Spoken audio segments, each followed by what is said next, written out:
Okay, we have the top of the hour, so I see people are still signing in, but I'm gonna jump in and go ahead and get started. Again, welcome. My name is Kate Stenyam, and I'm with the National Rural Health Resource Center, who's providing the webinar today through the Delta Region Community Health Systems Development Program. This is part 2 in our quality series, and today we're focusing on patient experience. As you all know, your audio is muted, so that just helps us to avoid background noise. And we ask that you remain muted unless you have a question. And we always encourage questions, whether or not you come off mute or you put them in the chat. We always welcome questions. If you dialed in by phone, make sure you press *6 to unmute your line. And then if you haven't done so already, I see some coming in the chat. As always, please put your name, your title, and your organization in that chat box so that we know who is all joining us today. The National Rural Health Resource Center is a nonprofit organization dedicated to sustaining and improving healthcare in rural communities. And the center is the technical assistance provider for the Delta program. The Delta program is funded by the Federal Office of Rural Health Policy, and that is in collaboration with the Delta Regional Authority. And here at the center, we are very committed to diversity, equity, inclusion, and anti-racism. And if you want to learn more about our commitment around this, feel free to go onto our website to learn more or contact any of our staff. So a couple of reminders for upcoming events. We have the summit, the annual summit, and that is coming up September 18th and September 19th. So I know many of you have already registered, but if you haven't, I would encourage you to register, get registered for that. And just to let you know, the hotel, the lodging is getting very full for Thursday night. So I would encourage you to register as soon as possible. And then as we move into this session, I'm going to do a brief introduction of our speakers. And at this time, I'm going to have Caleb pull up some pre-polling questions. And if you could just take 30 seconds to fill those out. That really helps us with our program evaluation. So if you joined us on Tuesday, this is not new to you. If you're just joining us today, I want to introduce our speakers. So we are very happy to have Carla and Sarah join us from Stratus Health. Carla is the Director of Program Management for Stratus and leads the organization's rural focused programs.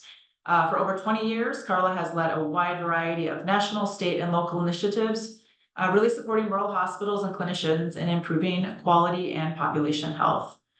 Sarah is a senior program manager with Stratus and has dedicated her career to improving healthcare and well-being for individuals and community. Sarah consults nationally on a wide variety of rural health improvement projects and serves as a program director for the Superior Health Quality Improvement Organization.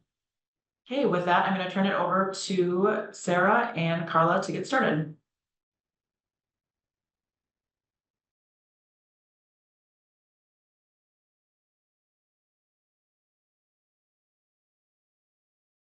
Sorry, my mouse isn't wanting to work. Let me get this the right view shared here.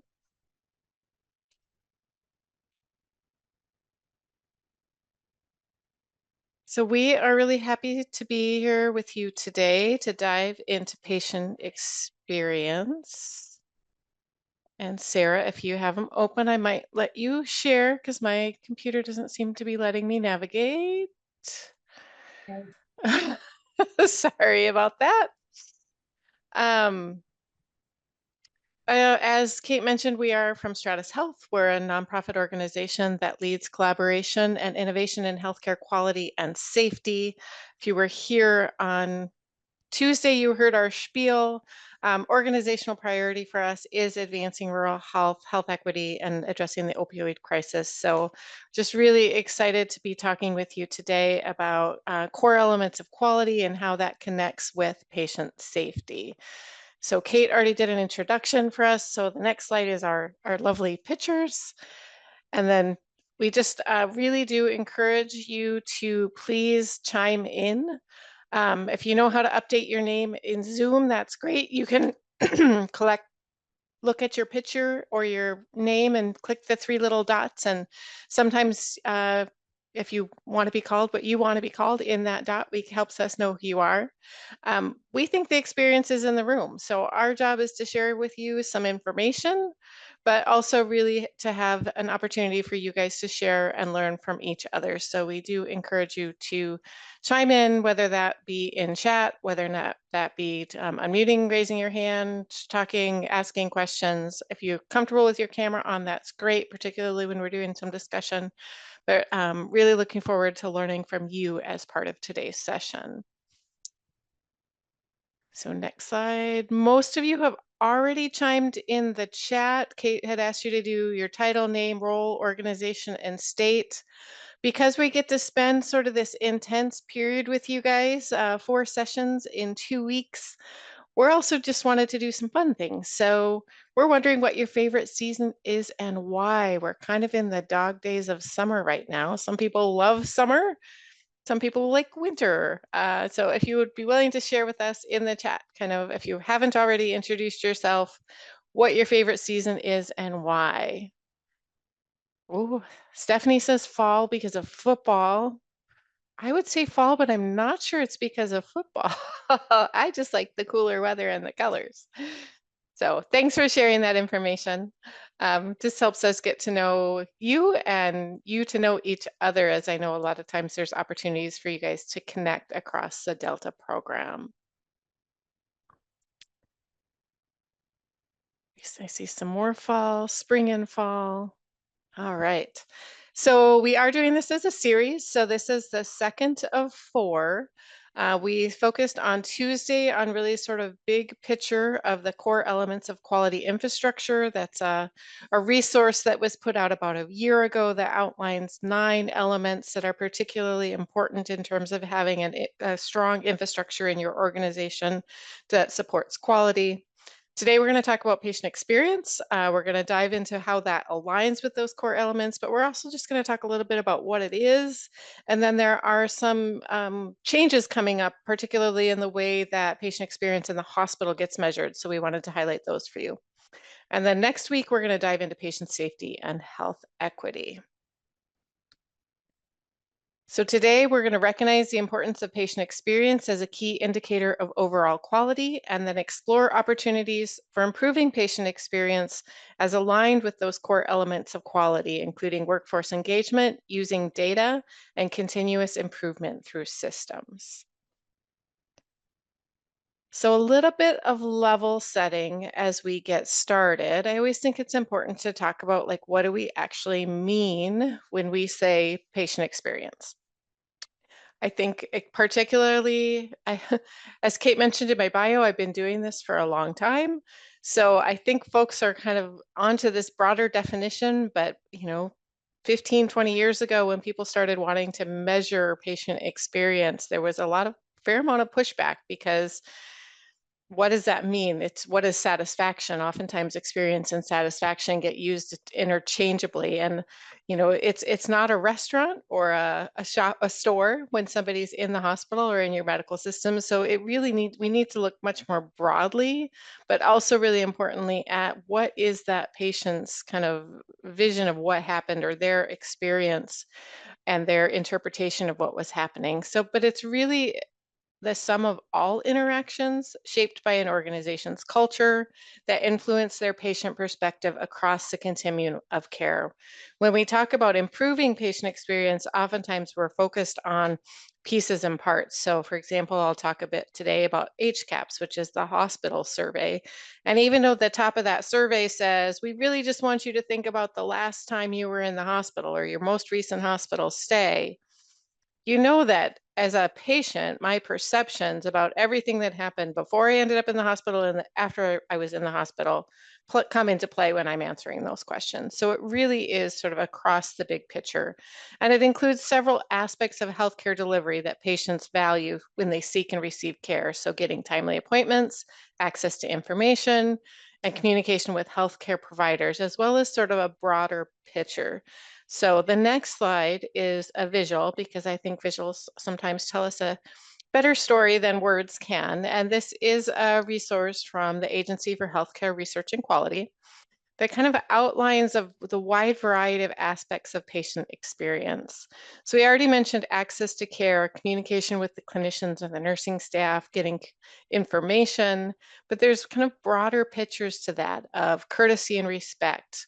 How well is care coordinated sort of across between the clinic, between other post-acute settings if you're in a hospital? How well is that communicated with specialists, or do you show up and you're sort of left on your own to navigate everything else? Whether or not there's any sort of shared decision-making support, and that kind of sort of aligns with communications to clinicians, but it's also a way of kind of approaching care and working with patients to really have some of that ownership in their healthcare, as well as self-management support. So particularly if we're focusing around preventive services or chronic illness, are they getting the resources and the information and the support they need to be able to manage that condition to the best of their ability, but on their own? And then finally, there's a culturally appropriate care component of this. And I think when we oftentimes think about the golden rule is treat others the way that you want to be treated, which is important. But I think when we consider culturally appropriate care, it's actually treat others the way that they want to be treated. So being aware of what might be cultural differences, awareness of different information, and just really kind of trying to focus on what's most important for that patient and how are we providing care that is in alignment with that. So that's a really big picture about what all is included in patient experience. And I'm really interested to hear your thoughts on that. Are there other aspects that you think are important for patient experience that weren't covered in that graphic from AHRQ? And then which aspects do you think are most important to focus on? So if you're willing to raise your hand, come off mute, or just weigh in the chat, we would love to hear your thoughts about, is there anything missing from that kind of summary, or which do you think is most important to focus on? So this is Steve from St. Genevieve. Yeah, hi, Steve. It may fall under access to care, but the idea of transitioning between different layers of care and between different clinicians. So maybe different specialists within an organization, or maybe going from a rural hospital to a tertiary and then hopefully back again. Yeah, absolutely. And I think these are all interconnected. So it's access, it's care coordination, it's communication, those things all fit together. Thank you. Other thoughts about pieces that either are missing or things that you think are most important to focus on?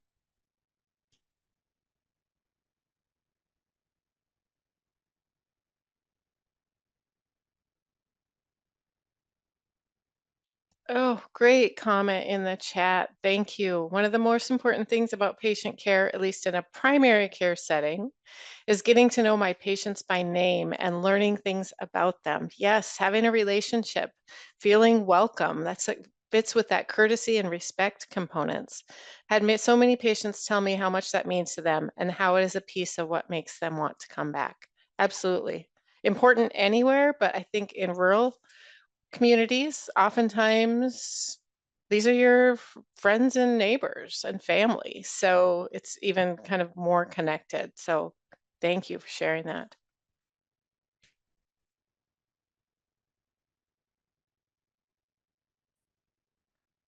Other thoughts about aspects of patient safety?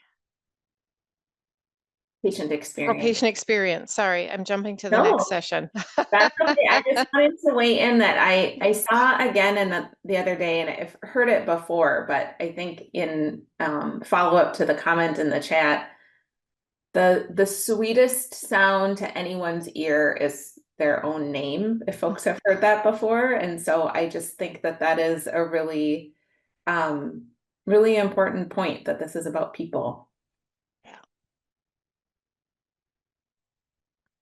The other thing that comes to mind to me is that, and this plays into some of the broader pitch parts, particularly around some of maybe the environmental pieces, if you're thinking about cleanliness or organization in your site, is that oftentimes I think if you work in a healthcare setting, you go there every day, particularly in a hospital setting, but even in a primary care clinic, it's not a usual place for most of your patients to be at. So it's how they're kind of might perceive things in your organization is sort of, they just have one moment kind of piece in time where you might be there all day, every day.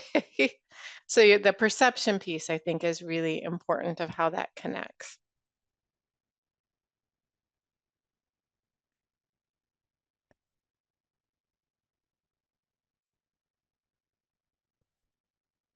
All right, well, continue to chime in if you have thoughts about patient experience or areas that are most important to focus on. So the why focus on patient experience, we already heard a couple good examples. The transitions of care and the communication piece is really important. The helping people feel welcome and wanting to come back is really important.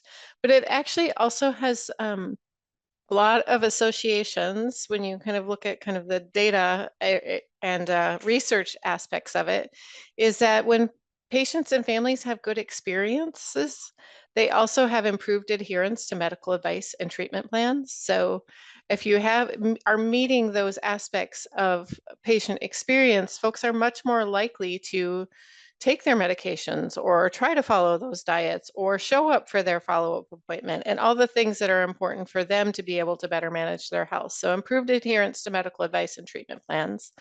That connects directly to better health outcomes. It also connects to greater employee satisfaction, reduced turnover, patient loyalty, and actually reduced malpractice risk. So that's one of the reasons I really like this focus on sort of the core elements of quality, because they underpin so many components. So if you have good elements kind of in place where you're thinking about leadership and you're thinking about data and you're thinking about improvement opportunities and systems and processes, that applies to patient experience, but it also applies to everything else. So when you're focused on improving and having a culture and an environment that focuses on how are we kind of satisfying our patients, how are we giving a good experience, how are we thinking about any of these components that we're doing a deeper dive in, they really lead to a culture and an organization that also gets all of these other benefits. So the greater employee satisfaction and reduced turnover, we know is really significant in tight kind of labor force right now. Patient loyalty, keeping them back, coming back to your organization as appropriate. And then that reduced malpractice risk piece, oftentimes into sort of the communication and that transitions of care piece. So there's so many components of focusing on ensuring good patient experience that just connect much more broadly with the goals that we all want out of providing healthcare to our communities. All right, next slide. So we're going to do just a bit of a dive on HCAHPS, which is the Hospital Consumer Assessment of Healthcare Providers and Systems. I don't think once you've learned that that actually means something, that's probably the last time you ever use that. It usually just gets called HCAHPS. It's a survey that was developed by the Agency for Healthcare Research and Quality, or AHRQ. And it's a standard survey methodology for measuring patient perspectives on hospital care. And it allows comparison of performance with other hospitals based on kind of a national reporting program. So there are other CAHPS surveys. So there is a clinic group CAHPS, there is an emergency department CAHPS. So there's other variations, but the work really started with the hospital survey. The hospital survey is required by CMS for all prospective payment system hospitals and has been since 2007. So this has been going on for a long time. It's not required for critical access hospitals, but it is a core measure for the Medicare Beneficiary Quality Improvement Program. And about 95% of the critical access hospitals across the country do regularly report HCAHPS data. So it's the most consistent, most broadly used and reported patient experience survey. So that's part of the reason we focus on it. So even though there are clinic group variations and ED variations, they aren't consistently reported and available publicly in the same way. In 2015, CMS took the HCAHPS data and started doing a star rating that they publicly post on their site, the Care Compare, what used to be called Hospital Compare, now they call it Care Compare. And so hospitals that have more than 100 completed surveys in the most recent 4 quarters, which oftentimes doesn't happen in small rural hospitals, but if you do meet that threshold, when somebody pulls up your hospital on Care Compare, they'll see a star rating, so 0 to 5. And so that got even more attention sort of focused on that HCAHPS component, in part because it's much easier for a consumer to understand kind of that 5-star rating than it might be to look at all the different elements that HCAHPS measures. So all the different elements are still also posted on Care Compare, but kind of right up front is that star rating. There are some pretty significant changes to HCAHPS coming, which is why we wanted to, this doesn't quite fit into our core elements of quality, but we just really want to make sure that people are aware that some of these changes are coming, because it is oftentimes a focus on HCAHPS kind of underpins a lot of patient experience programs and the way that they get implemented across healthcare systems. So there are some changes that have already been finalized around how the survey gets administered. So these will be starting in January 2025. One of the ones that I think is most exciting, because it is 2024, is that starting in January, you will be able to incorporate web-based options to modes of survey administration. So currently, and in the life of HCAHPS, you've only been able to do phone or paper, or there's an interactive voice that didn't get used very often. So a lot of us, even our older adults at this point, are much more likely to be responding to web-based options. So there will be now, starting in 2025, an option for you to distribute a survey via email, and then they would click on the link and complete it. So it's not email alone for any of the options, but I know a lot of folks are pretty excited that this is going to be kind of moving into the modern world with a web-based option for survey completion. And there have been some studies that when they tested this, that it does actually help increase response rates to have that web-based option available. A couple other changes. They are formally allowing a patient proxy to complete the survey on behalf of the patient. That likely was happening before, but they're actually kind of building that into the survey protocols. They're extending the data collection period by a week. So there used to be a 49-day window that you could get the surveys back, or 42 days, and that's going up to 49 days. Then there is, so the HCAHPS survey itself is standard, but you can oftentimes work with a vendor to add some supplemental items that are of particular interest to your organization.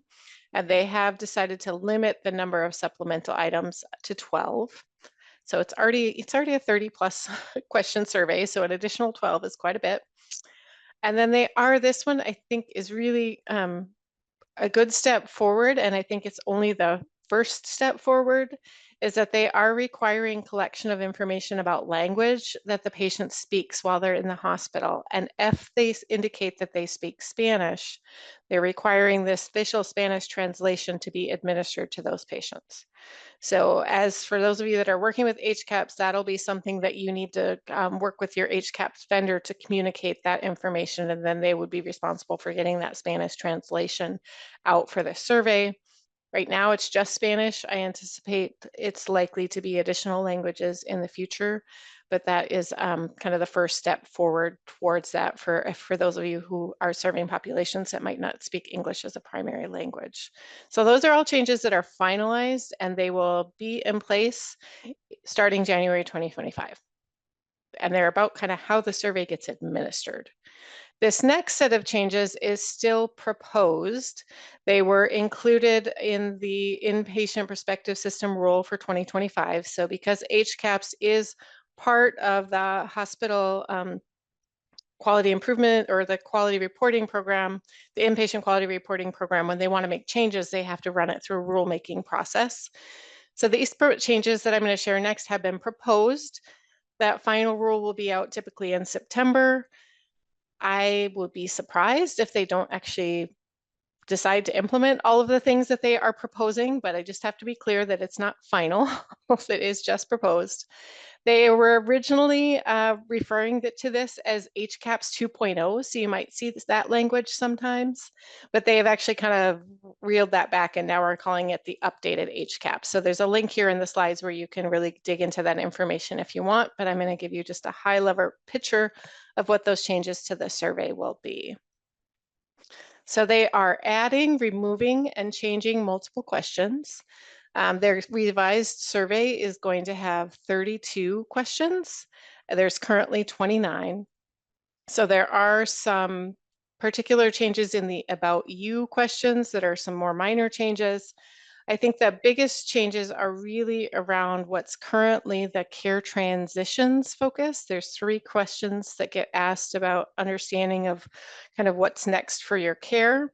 They're taking out those measures and replacing them with a couple of measures that are more focused around, do you understand information around your symptoms?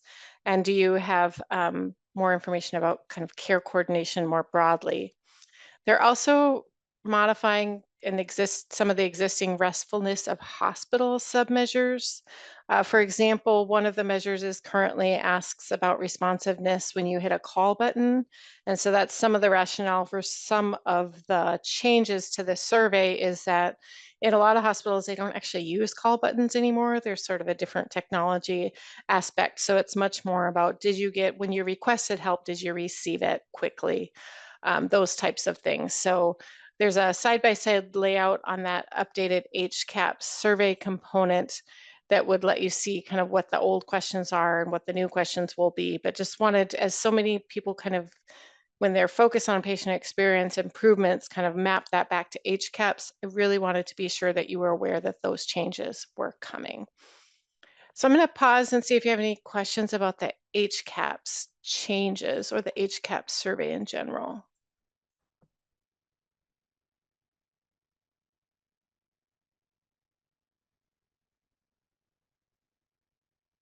Okay, and then I think I'm turning it over to Sarah, unless I have one more slide that I missed. Nope, I'm turning it over to Sarah. Great. Thanks, Carla. So what we are going to be doing today and in our 2 sessions next week is continuing our focus on the core elements of quality infrastructure. And we talked about these at our session on Tuesday of this week. So if you weren't able to join that session, my understanding is you will have access to the recording for that. Encourage you to check that out. But essentially, these are core elements of quality infrastructure as identified through a consensus-driven process with a number of rural quality experts nationally that came together for the purpose of identifying these core elements. And so as we go through today's session and the 2 sessions next week, what we talked about on Tuesday was all of these core elements broadly.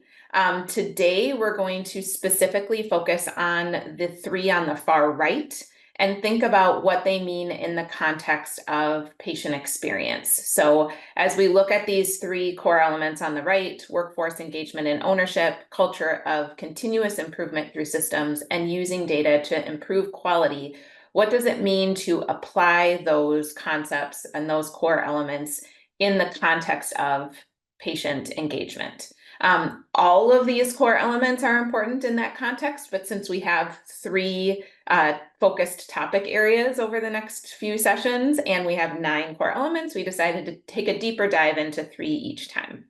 So the resource that we are going to be referencing as kind of our source for this is our study of HCAPS best practices in high-performing critical access hospitals. So this was done a couple of different times, and again, kind of similar to the way that we pulled together the 9 core elements, it was done by reaching out to high-performing critical access hospitals nationally to identify what their best practices were or their suggested strategies. So some of these are examples of evidence-based best practices that critical access hospitals have adopted and have found success in utilizing, and others maybe aren't evidence-based in the sense that you can find a literature article about them, but they are suggested strategies that at least one or more of the critical access hospitals who participated in the focus groups and the surveys that we conducted were given as examples of things that have worked in their facilities. So again, as we talked about last time, some of this has that kind of critical access hospital bent to it, but really this is about best practices for improving patient experience in rural facilities. There are some suggestions in here that you are going to find are pretty hospital specific, but they may have applications in other settings like FQHCs or RHCs as well. So Carla shared the link to this in the chat. We did an original round of Stratus Health was responsible for putting this together through funding from the Federal Office of Rural Health Policy. So this was the original report came out in 2017. And then in follow-up to the kind of slowing down of the COVID pandemic, we worked to do kind of an update. So we wanted to reaffirm, do these best practices that were identified in 2017 still hold true? And what are some lessons learned from COVID-19 and the ways that facilities needed to be more agile and adaptable to the ways that they were engaging with patients? We know that there were there was a lot of pushback on the patient experience side of things during COVID because of constraints that were put on facilities, visiting practices, things of that nature. And so wanted to collect some of that feedback. And so there were some updates that were made to this in 2022. And you can find all of these documents there's screenshots of them here on the slide, but they're all available in that link that Carla shared. And I'm going to reference some of the suggested strategies and best practices that came out of them as we think about the 3 core elements of quality infrastructure that we're going to dive into today.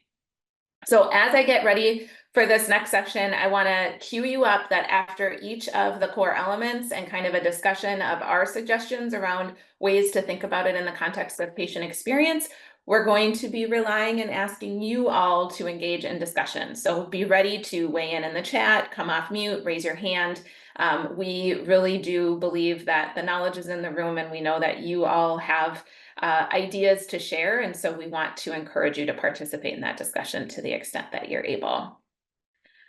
So recapping our workforce engagement and ownership as a core element. The idea behind this core element of quality infrastructure is that you want to be working towards creating a workforce that embeds quality in everyday work.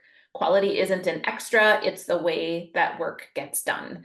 Some of the criteria that go along with this element are that you have a formal onboarding and orientation that embeds quality as a priority, that you have regular and ongoing professional development opportunities for staff related to quality, that quality improvement is incorporated into standard work. Again, it's not that add-on, it's the way we do things, and that the organization embeds diversity, equity, and inclusion in your workforce development. And as Carla shared on Tuesday, this was one of our favorite quotes from the summit: do you rent your job or do you own it? So how do we engage staff in a way that helps them own their job?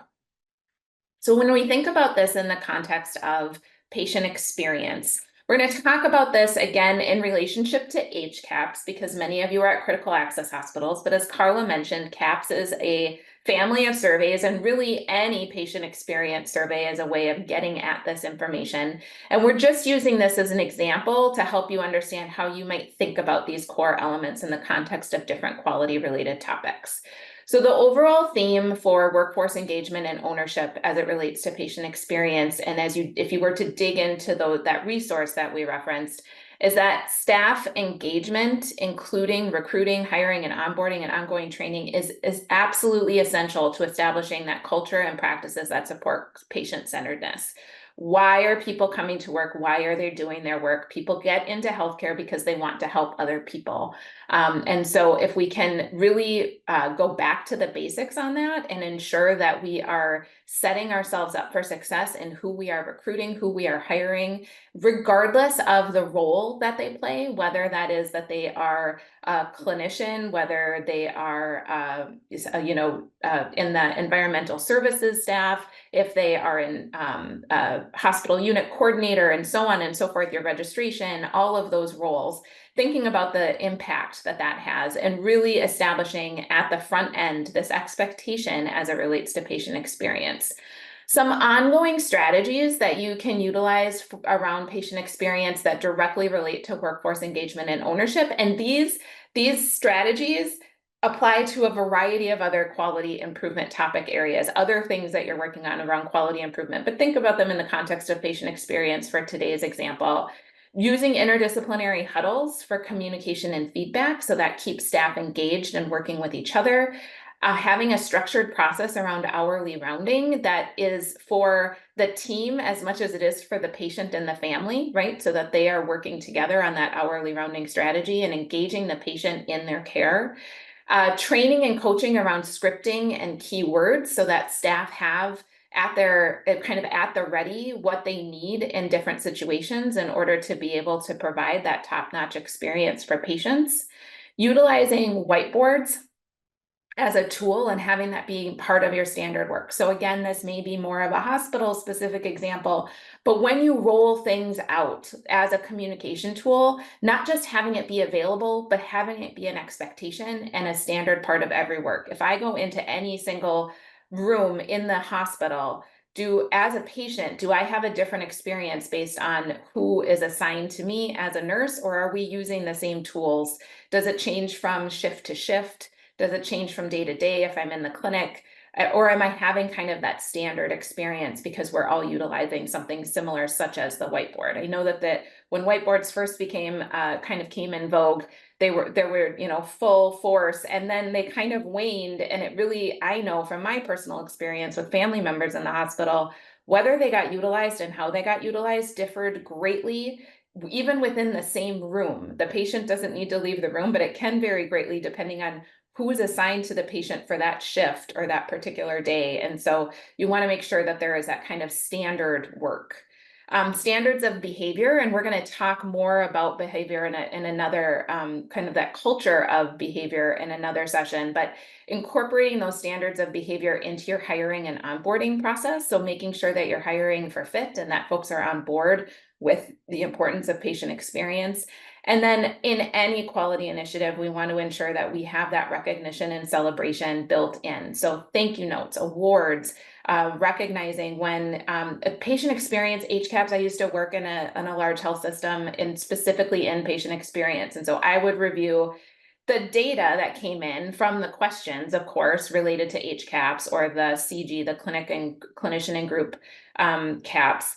But more than that, I pored over the patient comments, looking at the patient comments, elevating those. So do they point out opportunities for improvement? Absolutely. You're going to get feedback that can be really useful to identify areas of opportunity, but you're also going to get these just gems of feedback from patients about their experience with staff that can be really used for recognition and celebration. And that can go a really long way towards workforce engagement and driving that ownership concept among your staff.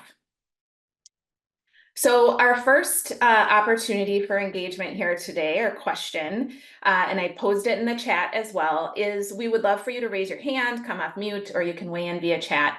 What workforce engagement and ownership strategies have been successful or challenging at your organization? And again, today we're specifically talking about patient experience, but really any of those things that I mentioned on the last slide as strategies apply to a variety of different quality initiatives. So curious to know what's worked or what's been challenging for you.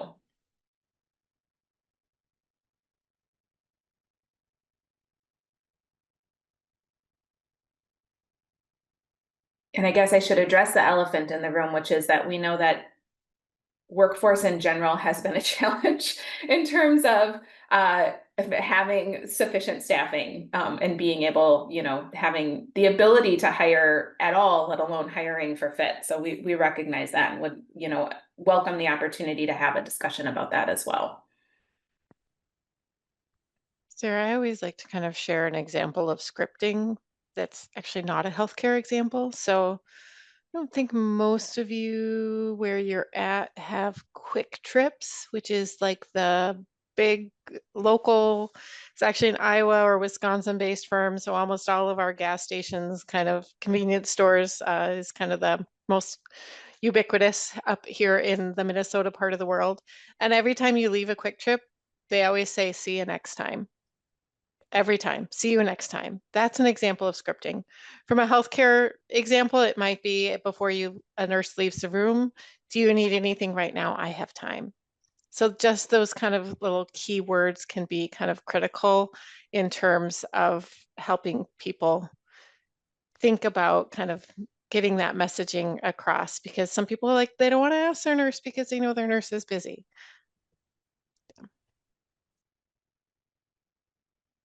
And I have a Quick Trip fan in the chat.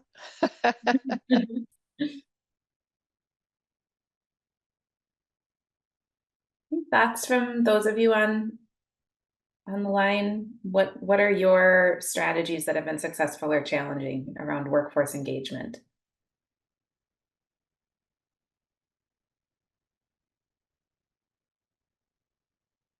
You all have it perfectly figured out? It's all going really well all the time.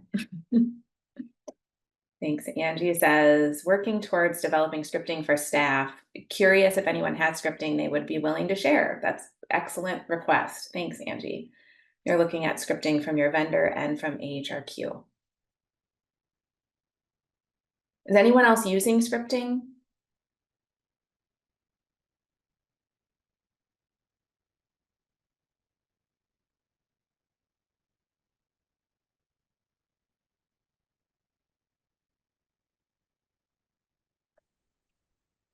I would say that this is kind of a plus that we've seen a lot of Delta organizations. I'm Mike from the center, but this is kind of in lieu of anyone saying anything. This is definitely something that's happening with Delta sites.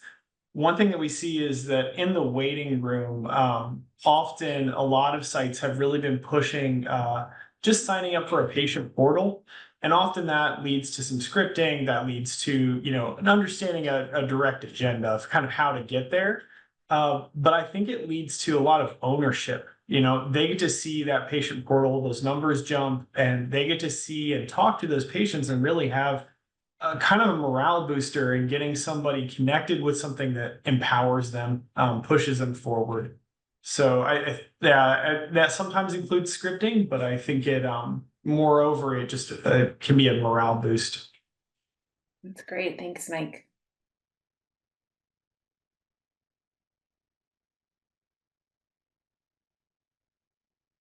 Well, I'll leave this question open as we dive into the next core element.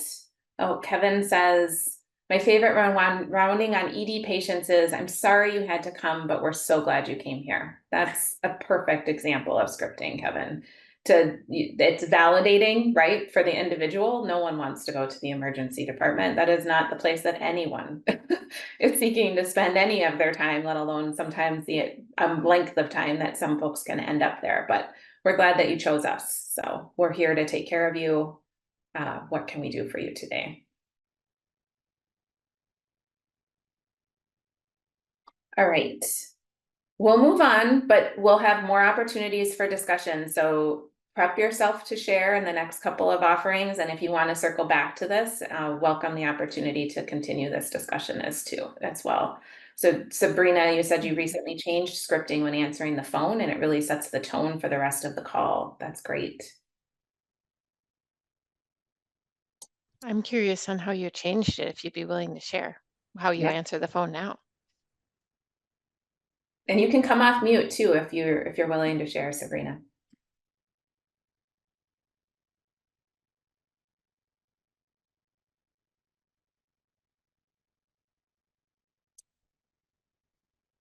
Okay. Moving on to the next core element that we wanted to discuss today, which is using data to improve quality. So the idea behind this element is that you want to be using, as we talked about on Tuesday, not just internal, but also external data comprehensively, meaningfully, and transparently to inform your quality improvement efforts. So this means how does your organization share data, both internally and externally? So transparency is hugely important when we're thinking about data.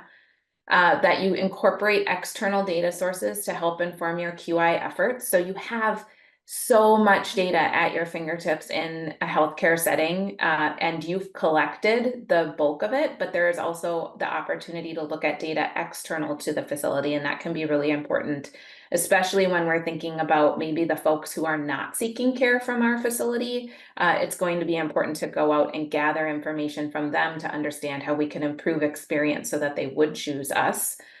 Leaders acting on and clearly communicating data results from quality initiatives. So not just collecting the data and not necessarily even just doing something with it, which is absolutely key, but also what happens when you do something with it. Did it work? How are you replicating it? How are you sharing the outcomes of your efforts?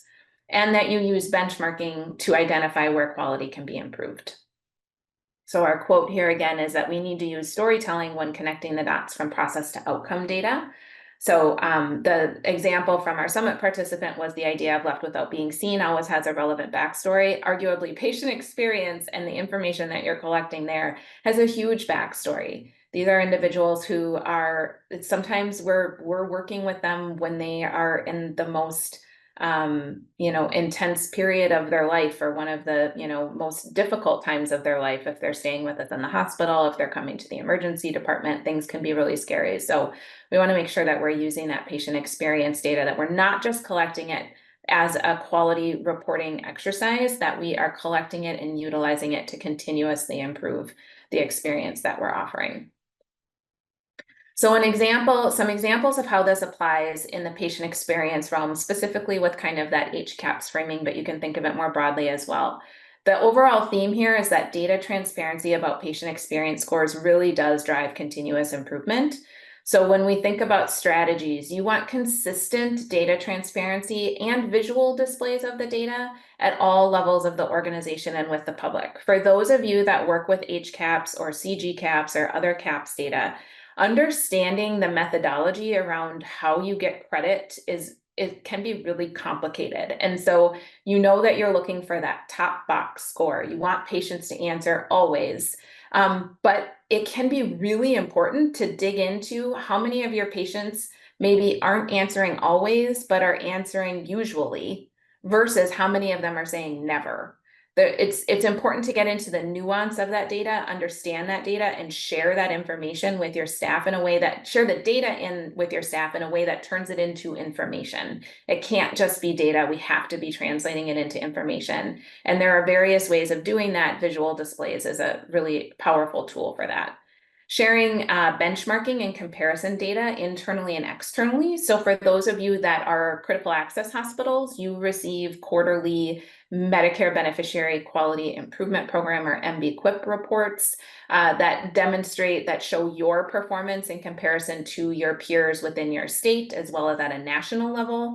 As Carla mentioned earlier, Care Compare is a space that you can go to find how all hospitals nationally that are reporting HCAHPS data and have sufficient volumes for that public reporting, how they're doing on those various domains, and be able to compare yourself against others to see what your opportunities are. So it's good to have that internal motivation and set some goals for yourself internally. Well, how can we improve over time? But then also compare yourself externally and identify how can we improve, or what are our strengths so that you can celebrate those, and what are our opportunities so that you can focus on improving in those areas as compared to others.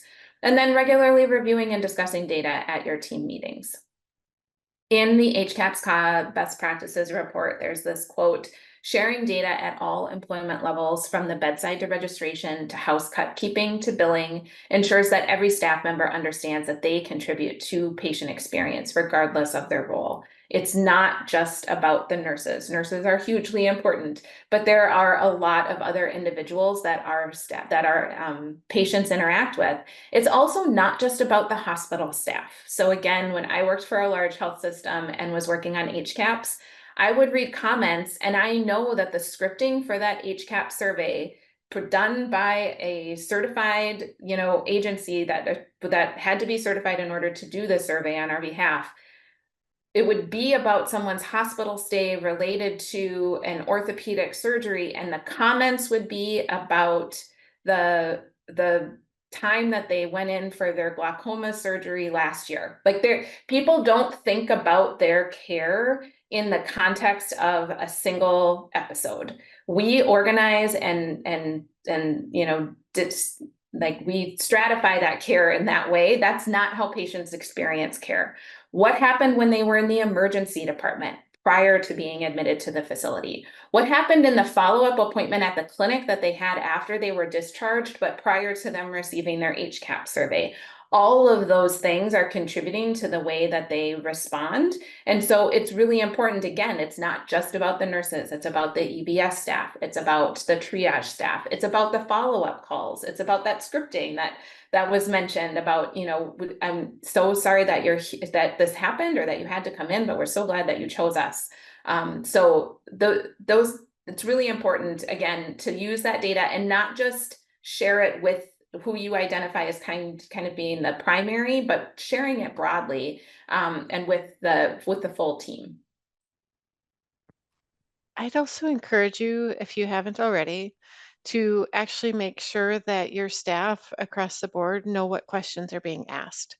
So that can be like if you haven't done this, particularly, I mean, HCAPS is a long survey. If you've got a 2-question survey, it's pretty easy, but have all your staff fill out a paper HCAP survey during a staff meeting and talk about so oftentimes people will see this data, but they don't really know what the questions are being asked. So it's not necessarily teaching to the test, but it's helping give your staff the context of what is being asked so they kind of understand maybe some of the why of why you're asking them to do certain things for improvement efforts.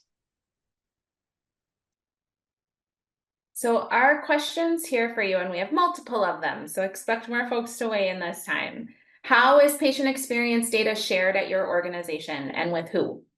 Do you have strategies for sharing patient experience data at your organization that have worked well? And are there opportunities to use patient experience data differently to support improvement? So I've pasted those questions in the chat so you can see them there as well. They're also on the screen, and welcome folks to weigh in with their thoughts. And while folks are thinking on it, Sabrina, love the example there. It seems so simple, right? It's so simple. We identify ourselves to the caller, ask how we can assist them. It's just being personable can make such a big difference.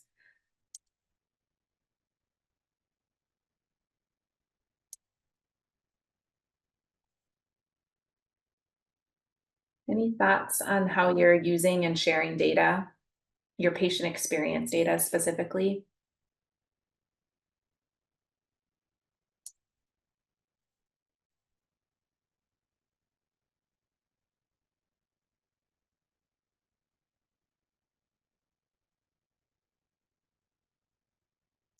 Okay, I'm going to keep going for the sake of time, but encourage folks to weigh in as you're thinking of new things. So our final core element that we want to dig into today is around the culture of continuous improvement through systems. So again, this is about recognizing that systems and processes are really designed and managed in a way that supports continuous quality improvement. We know that people want to do the right thing in healthcare, and so we want to create systems and processes that support them in being able to do that. So some of the ways that that can be accomplished is by using standardized methods for improving processes, everybody speaking the same language, everybody doing the same things. Leadership incorporating expectations for quality improvement into job descriptions and department and committee charters. And you can get even more specific than that in the context of patient experience to say what exactly you're expecting of folks. And that you have a process in place for continuous reporting and monitoring of the data, which we just spoke about the importance of that data. And now you want to be, continuously monitoring your progress on that. So in the context of patient experience and HCAPS more specifically, the overall theme here is that systems and processes really support positive patient experience. So some of the strategies that hospitals that participated in the development of the resource that we're referencing today that they shared is the importance of cross-training staff. And I think this really came out even more so in the follow-up that we did around what did they learn from the COVID-19 pandemic and the ways that they needed to be agile and adaptive on the fly. It really, cross-training staff makes it easy to reallocate staffing resources without negatively impacting negatively impacting patient experience. So being able to move folks around as you need, and having staff understand what each other does is an important part of those processes and systems to be able to keep things moving smoothly. Routinely assessing your workflows to ensure consistency is a strategy here. Adopting, and this goes back to our scripting, adopting AIDIT. So if you're not familiar with AIDIT, that is the concept of acknowledge, introduce, explain the duration, set expectations and what the time frame will be, or explain and then what the time frame will be. So I think it kind of goes to that scripting that Sabrina shared on the call. I'm not just jumping in and asking you what you need. I'm introducing myself. I'm acknowledging who you are. I'm saying what my role is in this interaction, how long I think it's going to take. You may not need to go through those final steps if it's, triaging a phone call and transferring someone to the next level of care or whoever they need to speak with. But in a face-to-face interaction, for sure, that can go a really long way in building that rapport with the staff. Standards of behavior, utilizing things like team steps are great ways to kind of standardize processes and systems for continuous improvement. And then including patient experience as part of your recruitment, onboarding, and 30, 90-day and ongoing staff reviews. So this ties back again to that workforce piece, but it's how are you standardizing that once you have workforce in place? As really honing in on the importance of this. So if you don't already have patient experience included as part of your staff reviews, adding that in. So final set of questions for you all for the day. Interested to know what kind of standard systems and processes you have in place to support positive patient experience, any of those that were mentioned on the previous slide or others that you're utilizing, and how are expectations regarding patient experience built into your job descriptions and performance reviews? Are folks being compensated based on their performance on patient experience? Often in the clinic setting, that might be a little bit easier to conceive of, but I've seen it happen in hospitals as well. And so curious if anyone has gone to that level. Couple items already in the chat, Sarah, to call out. Kevin, absolutely yes. Two things that come to mind are, even though the pain questions were removed from the HCAHPS surveys, it still needs to be addressed. Completely agree with you on that one. And also that under environment of care, we tend to only think about quietness at night, but quietness during the day is important too. And then Sabrina, thank you for sharing some of the ways that you are sharing that data. It goes on the unit displays. There's kind of scores with each department. It's reviewed monthly. Great examples of how to use that data kind of help drive support for improvement. Excellent.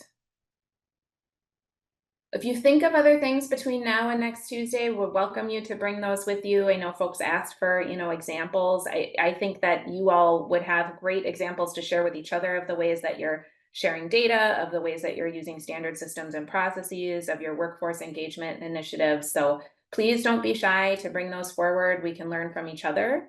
Our next session is next Tuesday, July 30th, where we're going to focus on patient safety.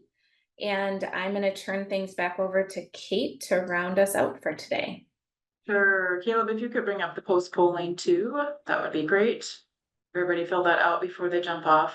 Thank you again, Sarah and Carla. I just want to reiterate to what Sarah was closing with. I think this is a great time actually, for all of you to come together and network together and share what's going well at your facility and share those examples with your colleagues within the Delta program, so that you can truly learn from each other and the successes that you've had, and maybe things also that you tried but didn't work as well.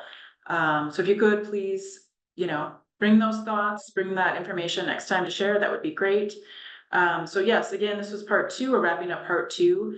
All of these webinars will be recorded. They'll be sent out via email, and they'll also be posted on our website as when we complete the whole entire series. Next Tuesday, next Thursday, same time, same channel. So we welcome you all back. And with that, I think we're closing for the day with 2 minutes left.